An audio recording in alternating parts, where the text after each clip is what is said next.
क्या हुआ है तुम्हें? ਤੁਸੀਂ ਮੇਰੇ ਨਾਲ ਗੱਲ ਨਾ ਕਰੋ। तो रो क्यों रही हो? ਸਾਰੀਆਂ ਕੁੜੀਆਂ ਨੂੰ ਮੋਬਾਈਲ ਹੈਗਾ ਜੇ ਮੇਰੇ ਕੋਲ ਹੀ ਨਹੀਂ ਹੈਗਾ ਮੋਬਾਈਲ।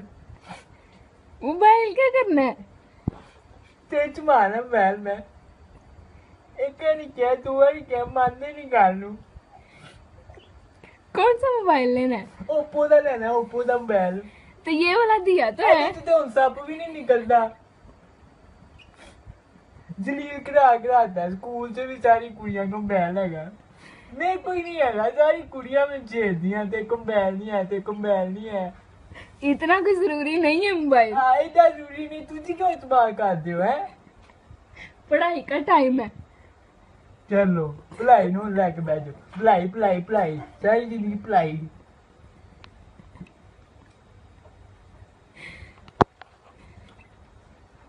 कल आई सी वो जरीना दी कुड़ी भी ओदे को भी मोबाइल हैगा एडी जी हैगी एडी जी ओदे को भी हैगा ओदी अम्मी ने भी सप कटता ओदे विचों सानू ही ना लैके देना बस।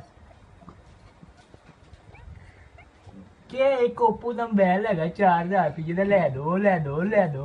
इतना महंगा? इन्ना महंगा प्यो सारा दिन रक्षा चलाई रखता है सारे पैसे भी खा जाते हो फिर आंदे पैसे नहीं है नकम्मे रह गए हो की वीडियो की बनांदे एक मैनू पता पिया तुसी वीडियो बना के उत्ते लाई जांदे।